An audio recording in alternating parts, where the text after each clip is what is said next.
House. Hi, Julie. All right, so today we're going to be talking about how we're surviving this corona quarantine and how we have not killed our loved ones in this process. Give me one second.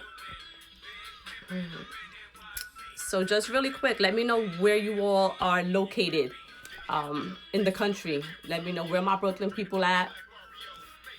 Queens, Bronx, any people from Jersey. Let's do a hood check. Can y'all hear my music? I'm playing a little Jay-Z in the background. Hey, Janet, I see you. Queens in the house. I grew up in Queens.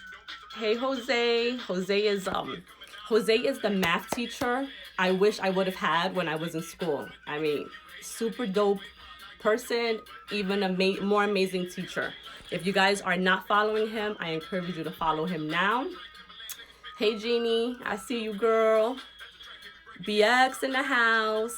My girl Kyrie's in the building. Trendsetter 06, I see you.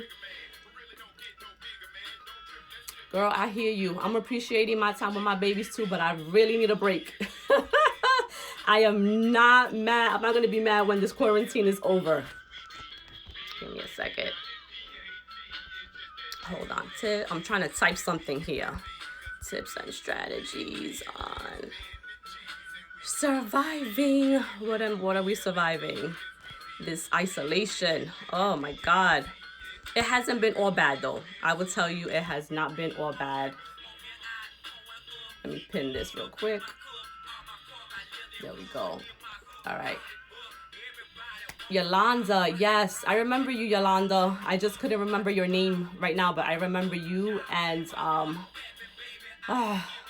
what is the author of Don't Abdicate the Throne?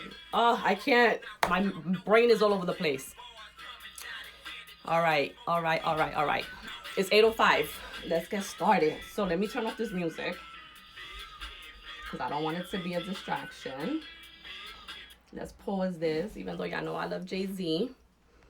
Yes, Lisa. All right. So I wanted to do this live just because, one, I have been off of social media for a while. I had taken a temporary break just because it was becoming a lot. I don't know if you all feel or have felt the way that I was feeling, but the constant news, the constant social media, everyone is like just resharing things. Sometimes they're resharing fake news and things that are not real. It was just becoming too much. And then when you couple that with being locked in your house, all day with your spouse, with children, with like other family members, you get to a point where you literally feel like you're gonna break. And I don't know about you all, but I have never gone through anything like this isolation and this mandated quarantine. Like, listen, I love to be home when it's my decision, not when I'm being mandated to stay home. So I haven't been into the office, going probably on my third week. My husband has been here with the kids for a month, God bless his soul. And, homeschooling two young kids while simultaneously trying to still do your own work is hard. And my days at work are really busy. So it's not like I have the opportunity to just sit behind a desk and not do things. I have back-to-back meetings all day, meetings that I have to participate in, not just meetings that I can call in and just sit and listen to what people are saying, but like real work. And then my 7-year-old, she's doing the virtual school. And for the most part, she's okay with that. But there's still times where she has questions, she needs help. And never mind my 4-year-old, like that one needs constant attention. So like me and my husband are constantly going back and forth. And it gets frustrating sometimes. And I found that I was beginning to snap just at the littlest things.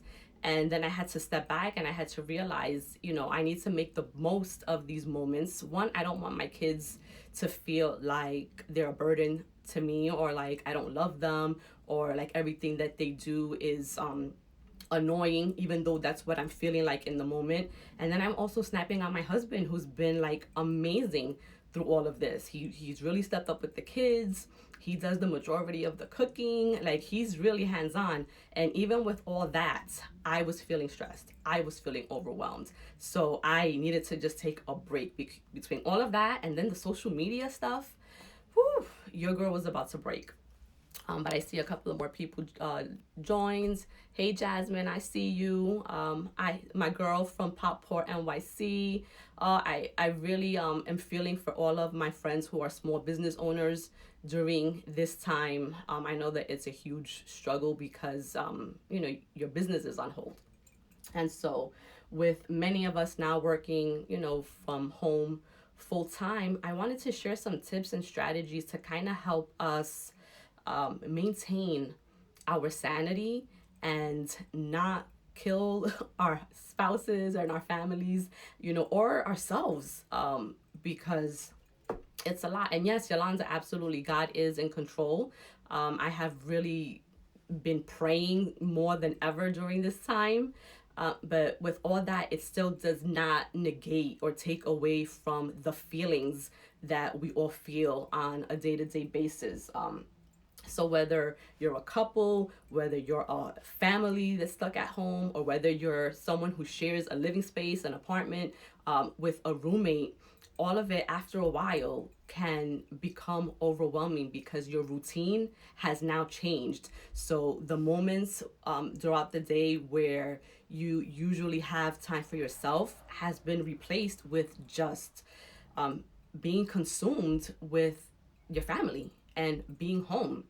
And so I think that one of like the most important things to remember during this time is to communicate with your family members, with your loved ones, with your spouse, so that if you find yourself feeling overwhelmed, feeling frustrated, that you let them know that you're feeling this way, because one, they may not know that you're feeling that way, and two, we can't assume that they know this, or allow them to think that we feel the same way that they feel, right? So they may not be feeling stressed, they may not be feeling overwhelmed or frustrated, and so they may believe that you feel just like them, and they may not understand what is going on with you internally. So being able to communicate those feelings is key, because when you do that, it kind of puts them on alert, so that they know, kind of how to navigate, with you throughout the day. Maybe they step back a little bit, they give you your space, and that helps you with not blowing up. I mean, I know that for me, when I feel like I'm being constantly hounded or bothered, it annoys me, and then I blow up at the littlest things. So Diana says, tell those husbands to leave you alone, ladies. Communicate to leave you the hell alone. That goes for wives as well, or for husbands. Make sure that you communicate to your wives when it's becoming too much for you. Especially men who are accustomed to always being like the strong ones and making sure that their household is, all together. If they're feeling overwhelmed, they may not communicate that, to us, because they hide behind this kind of facade where they feel like they have to be strong all the time. And so they may not allow themselves to be vulnerable. So just make sure that those lines of communication are open, because if they're not, it's kind of like a recipe for disaster, and eventually like that pot is gonna bubble up and one of you are gonna blow. And I say that from personal experience because I've blown up a couple of times, and then I feel bad afterwards. Okay, Diana, yeah, she says, my poor brother-in-law, he's amazing, but you know what? He gotta learn. Well, maybe I gotta learn how to communicate better.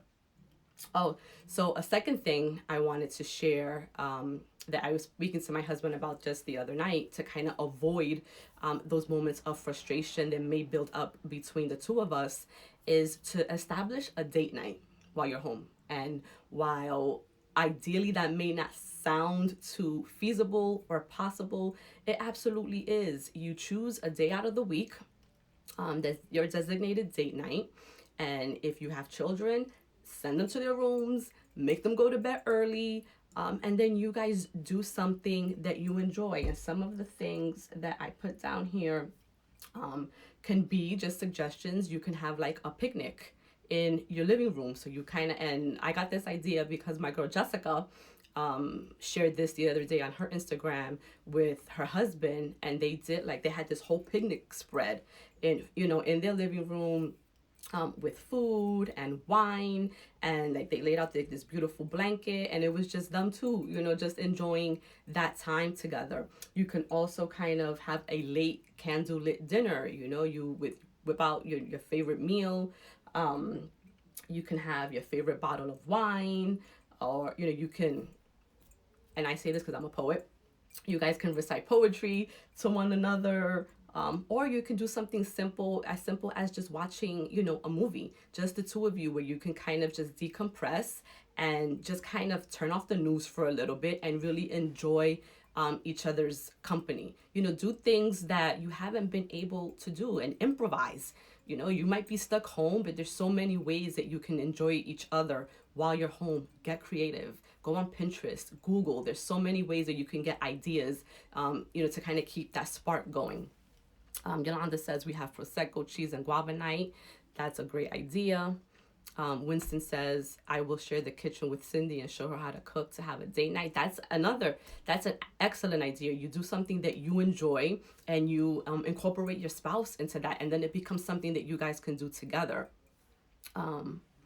Diana says, oh, that's sweet. I don't want to picnic with my husband. All right, so you know what? So the picnic by yourself, you take your own space, and you do that, and you allow yourself to regroup. But I encourage you to allow yourself to find those moments with your husband where you enjoy his company again. And I know that it can be difficult during this time because we're under so much stress, but you cannot allow what's happening on the outside world to affect your household and your relationship with each other, because at the end of the day, that's your nucleus in your house, and you want to make sure that the relationships in your home remain strong. So at some point you have to kind of just swallow your pride and put whatever feelings you have to the side and really try, to do something to reestablish that connection.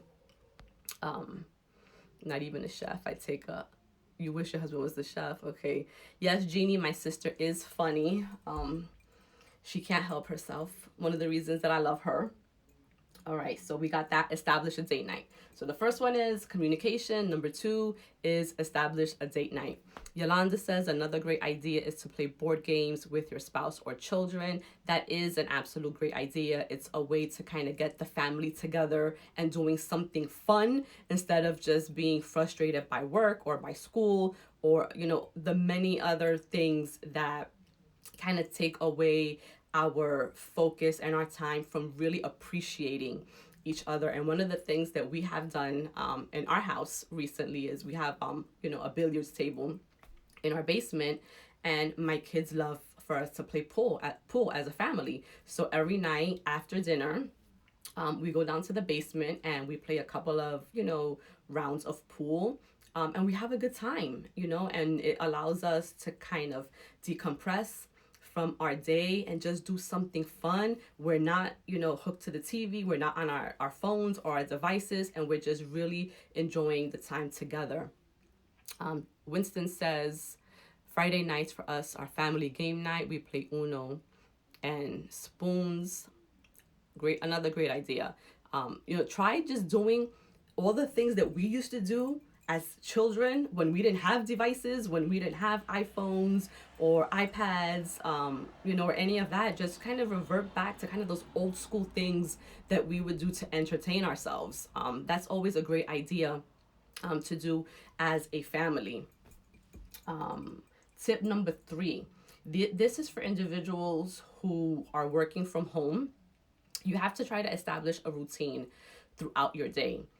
For me, I found that when I first started working from home, I was struggling because I was waking up whenever I woke up. So I wasn't waking up like at a set time like I normally do when I go to work. And then I felt like I was playing catch up because then I had to catch up with all my work. I had to make sure that the kids were set up, for their school and for their work. And by the end of the day, I was feeling really depleted and frustrated and angry and overwhelmed. So what I did was I really set a schedule. I started following the school schedule for my kids' classwork, and I maintained my own schedule as if I was at work. And so when you're doing that, it's important to kind of change out of your pajamas, get dressed, comb your hair. Ladies, if you normally put on makeup, put a little bit of makeup. Do something that's going to make you feel good about yourself, about getting up in the morning so that you feel more productive. Also make sure that you're incorporating, break times throughout your day, the same as you would when you're in the office. Make sure that you're taking, those coffee breaks, your lunch breaks. You know, make sure that you're stepping away from the computer, and just kind of stretching and exercising your body a little bit. If you are able to kind of go out and take maybe a 10-minute walk while practicing social distancing, of course, and taking all precautions, wearing masks, gloves, all of that. It's good to do that just to kind of feel the fresh air, and to kind of just take your mind off of the work for a little bit. So make sure that you're establishing a routine. I promise you that it will make you feel better. And if you have the opportunity to go outside, take a moment to just appreciate like being outside, appreciate the sun, appreciate the sky. We're in spring right now, so flowers are blooming, the leaves are growing back on the trees, so it's just take a moment to kind of just take that all in and just be grateful that the God who has created all of that has also created us, has created this world, and that if we put our hope in that and our trust in that, then we're going to get through these crazy times that we're living through. Because at this point, we can't really trust what the government is saying. We can't trust the officials. There's always differing information. The news is changing all the time, and we don't really know. First, this virus, was only affecting the elderly. Then it was the elderly and those with compromised immune systems, and now we see that it's affecting everyone. So we have to be, cautious. We have to make sure that we're taking the necessary precautions, but ultimately we have to trust in God because He's in control of all of this. We can't control it. All we can do is control our actions and how we're interacting with those around us. We have a responsibility to ourselves and to each other to keep each other healthy and safe. Okay, so Diana says, yes, you put some makeup on. I saw you earlier and you were looking, listen, all right, I was looking ratchet. But you know what? Mama cleans up nice, okay? And I will tell you that this little bit of lipstick is making me feel a whole lot better than I was feeling earlier. And Yolanda says, I walk 4 miles a day and it makes me feel like there is no lockdown since I'm outside enjoying the weather. Yeah, it's important to do that. But I also recognize that there may be individuals who don't have the luxury of walking, or doing that, or even going outside. I know it's just very unpredictable now. But I'm just saying that try to incorporate within your day some time to just step away from your work and from your computer, because if you don't, it's really easy to stay there all day and you're gonna just burn yourself out. The next tip that I have here, oh yes, make sure that you're setting boundaries, kind of ties up to the routine thing, and expectations for those who are in your household with you. And I say that because when you're all home, it's really easy for your spouse or your children or your other family member to think that it's okay to interrupt you while you're doing your work. So for those reasons, everyone in the house has to pretend that they are in their respective area of work. for the day. So if you work in an office and you normally work in an office and your spouse normally works in an office, everyone in the house has to pretend that they're in their office at work. Your kids have to pretend that they're at school. So the things that they would not do when they were physically at their workplace or in the school, they cannot do just because they're home. And I say this because with my children, what I was noticing was they would sit and do their work, and like every 10 minutes, Mommy, I'm hungry. Mommy, can I have a snack? Mommy, can I get something to drink? And those constant interruptions are interrupting me from my work, and that was requiring me to get up and to, and to take care of them and to serve them. And so what I decided was, while we're all home between the hours of 8:30 to 3 for the kids and 8 to 4 for me, like, we have to not bother each other. We have to pretend that we're at work and school and do the same things that we would do if we were in those places. So the same way you would not bother me and ask me for food, snack, and drink when you're in school, don't do that while we're home. You get your breakfast, you get your designated snack time in school, you get lunch, and then that's it. And then you come home at the end of the day. And so establishing those rules, those boundaries, those expectations is really key to maintaining kind of your sanity and some peace in your house during work and school hours.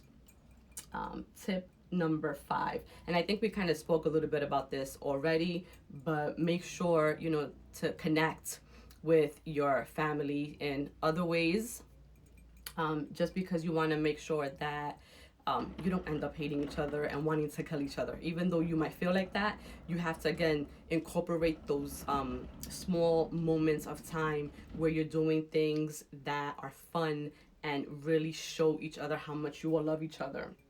But also, a way to stay connected is to stay connected with your friends and other family members, those individuals that you are not currently seeing right now because you're in isolation and we're under quarantine. Being able to establish maybe weekly video chats is good. For those of you who have iPhones, like FaceTime is a great way to stay connected with your family and friends that you're not seeing right now. My friends and I, we have a group chat, and so we're constantly texting each other in there, and we're sharing just funny memes. We're sharing our frustrations from our day, from our spouses and our kids and everything that's kind of annoying us. We're making jokes. So we're really staying connected. And I will tell you that my group chat is really like my savior throughout the day. My girls really keep me just laughing and grateful, and it keeps my mind off of all of the other craziness that's happening right now. So make sure that you're doing that. Make sure that you're staying connected with the people that you love that you're not able to see at the moment. Okay. And I wanted to share, even last week, like, I participated in a virtual open mic on Facebook Live, and I was able to connect with 3 of my friends that I haven't seen in God knows how long, so being able to maintain those connections are so important during this time. And then by the same token, make sure that you're also taking time to disconnect, because being, on social media all the time and watching the news all the time can become overwhelming for your mental health. I will tell you that it's just too much. And me taking the social media break that I did was so important, because it allowed me to clear my mind. It allowed me to refocus on what was really important. And it just really allowed me to refill my cup. And so I think that, as important as it is to connect with your loved ones and with the people that you're not seeing right now, it's also important to disconnect. And sometimes that means also turning off your phone, which was something that I did the other day, just because I'm like, in my family, the go-to person that people are constantly calling for advice and just to vent, and sometimes that can become overwhelming. It's really hard. Hi, Priscilla. Diana, stop lying. I'm not starving my daughters. Have you seen them? My daughters do not look like they starve. And my husband loves to cook, so they're not starving. In any case, it's important to disconnect, especially if you're usually the strong person, the one that people always go to for everything. That can become, too much and overwhelming, and it can really affect your own mental health. So just make sure that you take those moments for yourself to disconnect from everything and everyone, and allow yourself the time that you need to kind of refill your cup. The next thing, this is one of my favorite things to do, and it's document your feelings. Whatever you're feeling at the moment, it's important to let it out in whatever manner or way you can do that. For some, it's easy to talk their feelings out. For others, it's not as easy to talk, but being able to journal about it is a good way. Also you can do like a video journal. You don't have to share it with anyone, but it's just a way for you to document what is happening during this time, because we're living through a historic moment right now. Years from now, they're going to be teaching this, in school, the same way we learn about, 9/11, the same way, we were taught about like smallpox, malaria, all of those other diseases, back in the days that killed a lot of people. They're going to talk about this. So being able to talk about what you're feeling right now and how it's affecting you is important. And if for nothing else, it's a great way to kind of just document what you're going through. And then years from now, you can look back on it and say, you know what, I survived this. We survived this. Doing voice notes is a good option too. So if you're not a person who likes to do video, most phones have the capability to record your voice. So even if you're just talking to your phone about how you're feeling, that's another way to document your feelings. And then lastly, something that I do, I have a podcast. You can start your own podcast where you're talking about, these things and these feelings and how you're getting through. And you can share your podcast, you can not, you can make it private. But the point is to make sure that you are not suppressing your feelings and that you're not hiding them, and, you're not allowing yourself to feel. Because when you do that, it manifests in other ways and it comes out negatively a lot of times. Number 8, limit the access others have to you. And this is specific for people who are like healers or coaches or therapists or spiritualists, but people who do a lot of service of giving to others during this time when there's so much going on.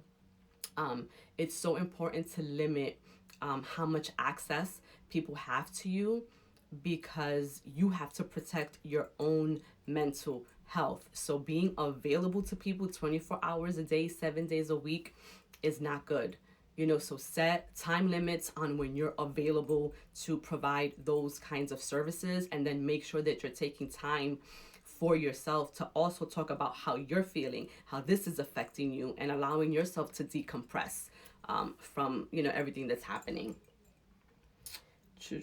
Number 10, another way to kind of survive during this corona quarantine is, invest in an online training or workshop. Do something that you haven't been able to do before because you just didn't have the time, and being able to do that is so important because it makes you feel like you're being productive, and you're doing something that's just for you and for no one else. And that's important because especially during this time when we're home and we're taking care of our families, it's important that we also take time to do something just for us, to make sure that we feel good and we feel like we're making the most of this time at home. Hi, Christina, I see you. Isabel, I see you too. My girl Josie just joined. Josie, oh my God, this is, if you guys are not following Jay So Fabulous, you have to. I don't know, she might not be as funny with the rest of you if she don't know you, but she keeps me laughing all day. One of my favorite people on Instagram.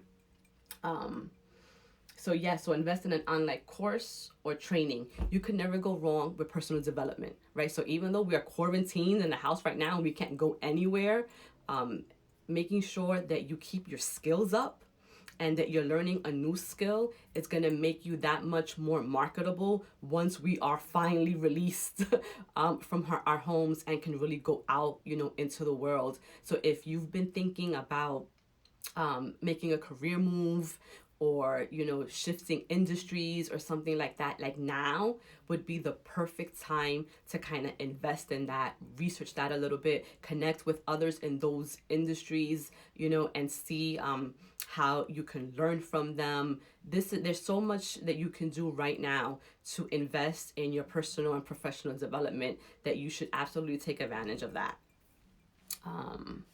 Okay, and then I have number 11, which is really number 1 on my list, is read the Bible. Center yourself in prayer, meditate, worship.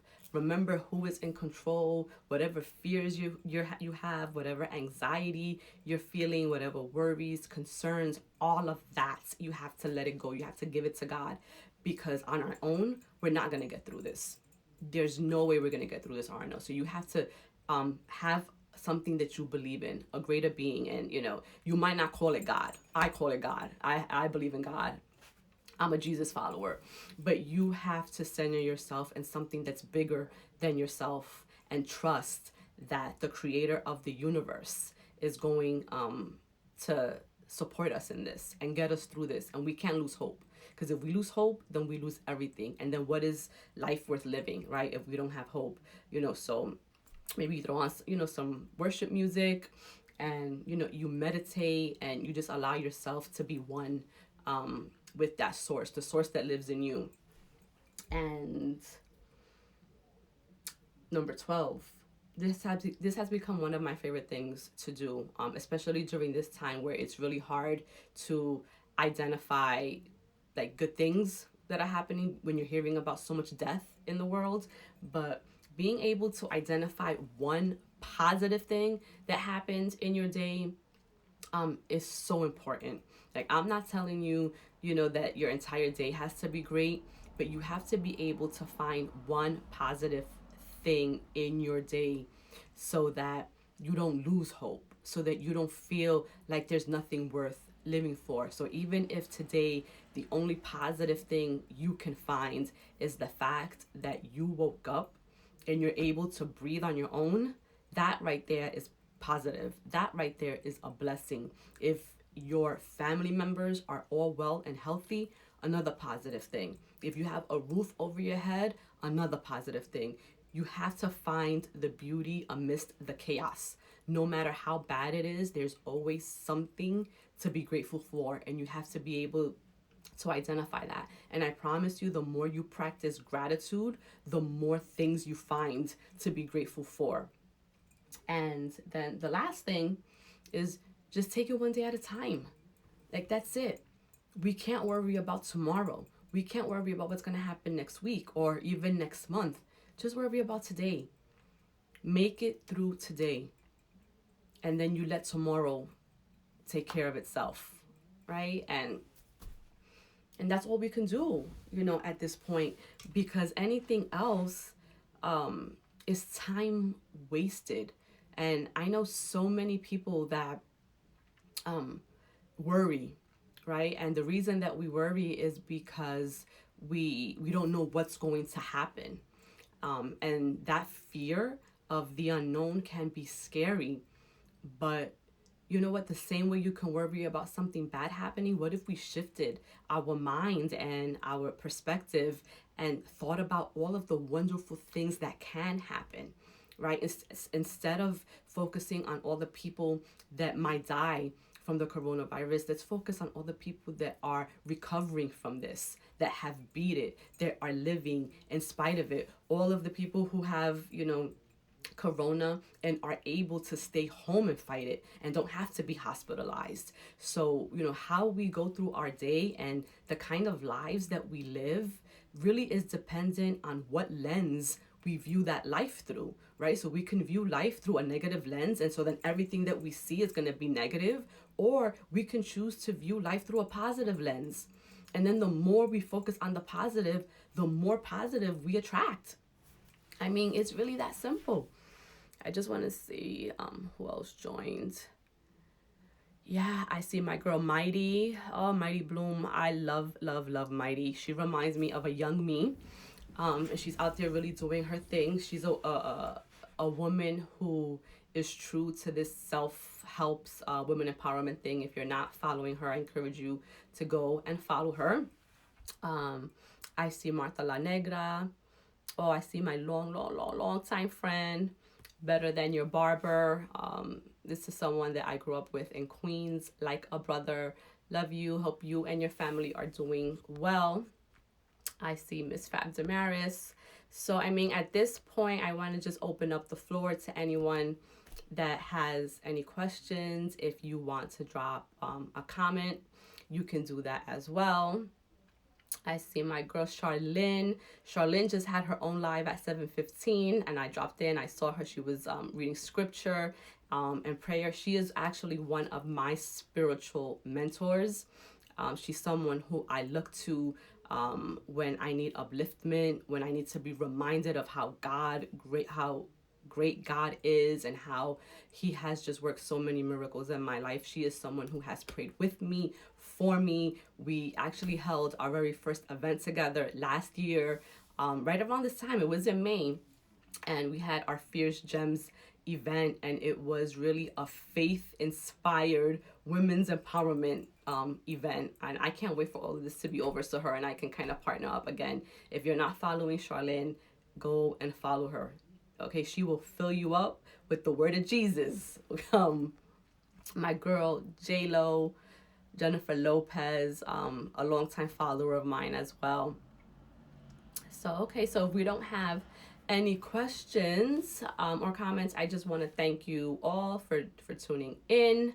You know where you guys can find me on my Instagram. I am Nancy Ruffin.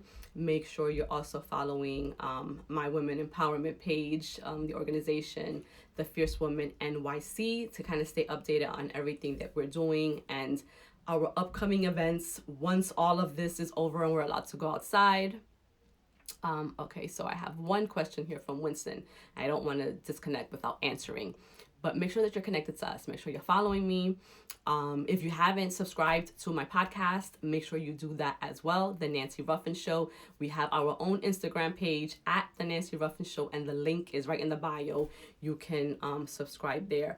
But back to Winston. As a man, it is difficult to express the feelings of being overwhelmed. How do I say what I am feeling without being rude?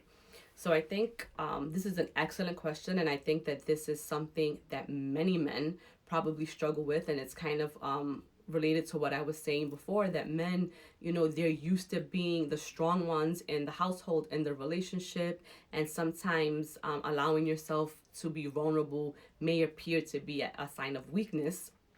But we all know that vulnerability is actually a sign of strength.